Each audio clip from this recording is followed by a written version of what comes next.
Some encounters don't feel dangerous at first. They start small, almost forgettable. A strange comment, a person who lingers a little too long, a feeling you can't quite explain. But sometimes, those small moments turn into something much worse. These are 3 let's not meet stories from people who had an encounter they'll never forget and hope they never experience again.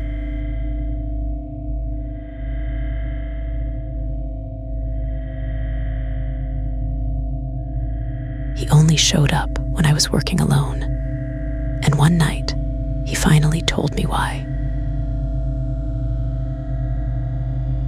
I used to work closing shifts at a small retail store in a strip mall. Nothing fancy, just one of those places that stays open later than it probably should. Most nights were quiet. A few last-minute customers, some cleaning, counting the register, then locking up and heading home. But there was this one guy who started showing up almost every night. At first, I didn't think much of it. He'd come in about 30 minutes before closing, walk slowly through the aisles, barely touch anything, then leave without buying anything. It was weird, sure, but not that weird, until I realized he was always there when I was working alone. I didn't even notice the pattern at first, but once I did, I couldn't unsee it. If my coworker was with me, he wouldn't show up.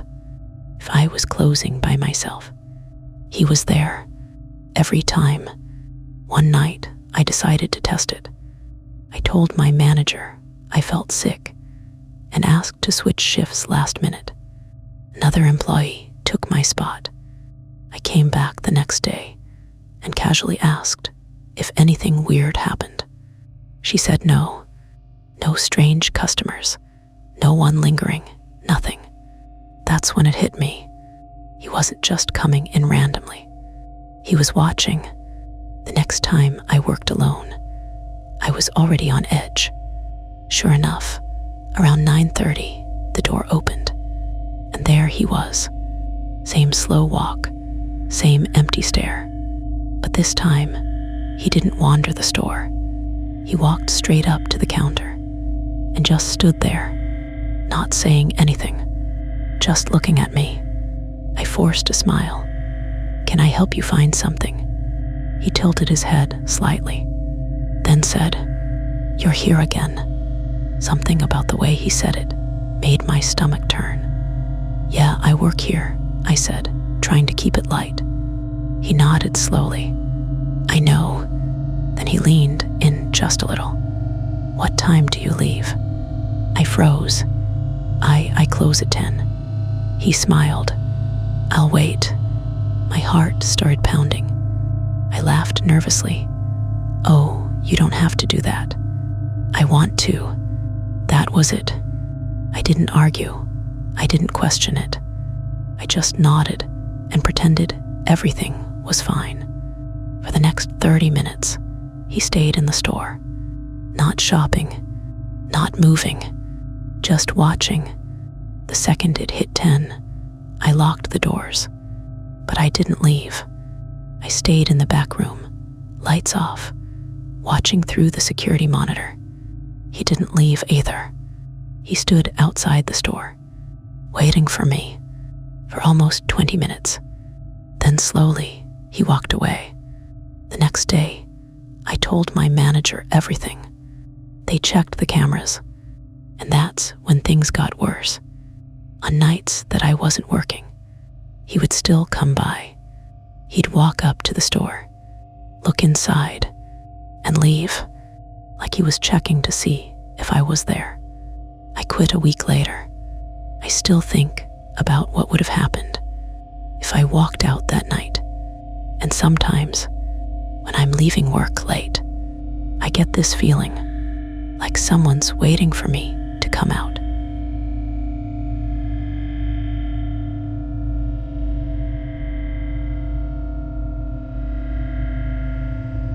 I thought he was just standing behind my building, until I realized how close he'd really gotten.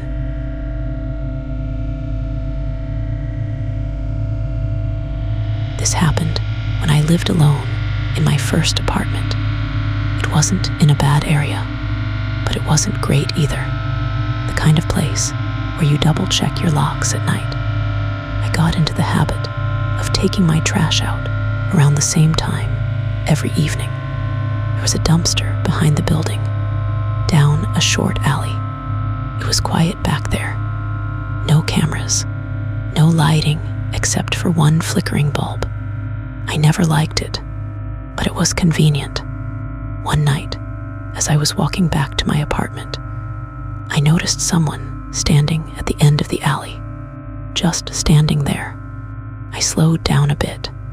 He didn't move, didn't say anything, just watched me. I told myself I was being paranoid and kept walking.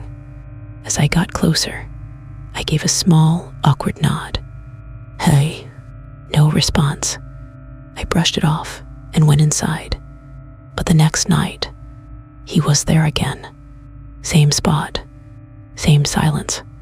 That uneasy feeling came back stronger. This time, I didn't say anything. I just walked past him quickly and went inside. By the third night, I didn't want to go out there anymore, but I had trash piling up, so I forced myself. And yeah, he was there. Only this time, he was closer, not at the end of the alley. He was halfway down. I stopped walking. So did he. We just stood there for a second. Then he took a step forward. I immediately turned around and went back inside. I locked my door and tried to convince myself it was nothing. But deep down, I knew it wasn't. The next morning, I checked the peephole before leaving, and my stomach dropped. He was there, standing in the hallway, right outside my door, just staring at it. I didn't move. I didn't make a sound. I just stood there, frozen, watching him through the peephole. After a few minutes, he finally walked away. I called my landlord and told them everything. They said they'd look into it.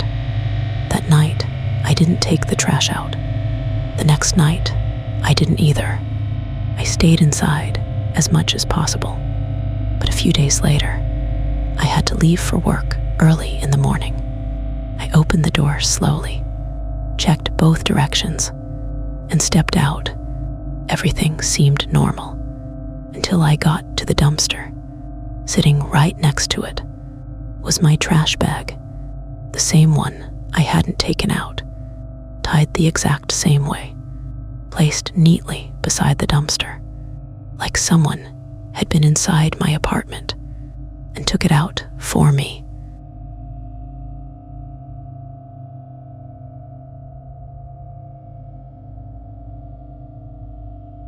I went on one normal date, and somehow he ended up with a copy of my apartment key.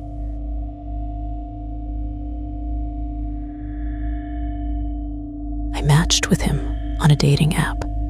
At first, he seemed completely normal, funny, polite, easy to talk to.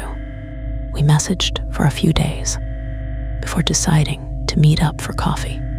The date itself was fine. Nothing amazing, but nothing bad either. I just didn't feel a connection.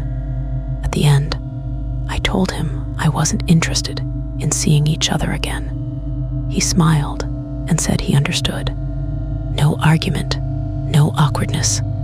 Honestly, I thought it went pretty well. Until later that night, I got a message from him. Hey, I think you left something in my car. That confused me.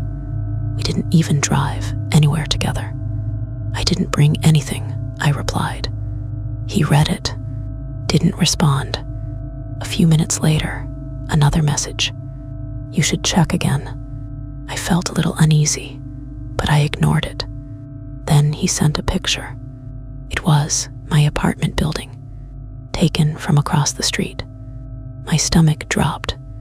"What is that?" I typed. No response.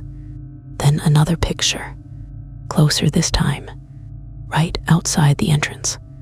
I felt my hands starting to shake. "Why are you here?" Still nothing. Then, one last message. "I think I found where you dropped it." At that point, I locked all my doors and turned off the lights. I didn't sleep that night. The next morning, I checked outside. No sign of him.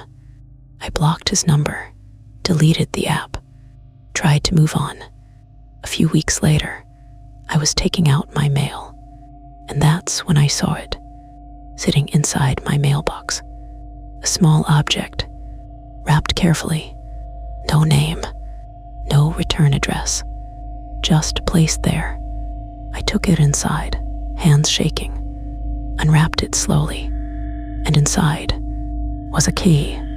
Not just any key, my spare apartment key, the one I kept hidden outside, the one no one was supposed to know about, except someone had found it and made a copy, and I never saw him again. I changed my locks the next day, but sometimes, late at night, I hear the faint sound of someone trying the door handle. Just once, like they're checking if I remembered to lock it.